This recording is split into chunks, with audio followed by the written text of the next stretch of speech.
भारताच्या 80व्या स्वातंत्र्य दिनाचं औचित्य साधून डिफेन्स करिअर अकॅडमी सैनिक स्कूलच्या अत्याधुनिक एसएसबी प्रशिक्षण केंद्राचं उद्घाटन परम विशिष्ट सेवा पदक, सेना पदक आणि विशिष्ट सेवा पदक प्राप्त भारतीय सेनेचे उपप्रमुख लेफ्टनंट जनरल निवृत्त जगदीश चौधरी यांच्या हस्ते उत्साहपूर्ण आणि शिस्तबद्ध वातावरणामध्ये संपन्न झालं।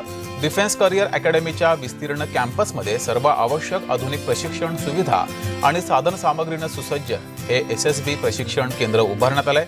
एनडीए, सीडीएस तसंच भारतीय संरक्षण दलातील विविध अधिकार पदांसाठी एसएसबी मुलाखतीची तयारी करणाऱ्या देशभरातील युवक युवतींना या केंद्राचा लाभ होणार आहे। या उद्घाटन सोहळ्यास ब्रिगेडियर डॉक्टर सुनील बोधे, निवृत्त brigadier Anup Barbare, group commander हे उपस्थित होते। सोबतच एनसीसी छत्रपती संभाजीनगर कर्नल संजय कौशल, शौर्यचक्र प्राप्त colonel Ramesh Sampat, colonel Raghu Nair, group captain Mahesh Kulkarni, colonel S B. Deshpande आणि कमांडर सतीश चौथानकर यांची विशेष उपस्थिती होती।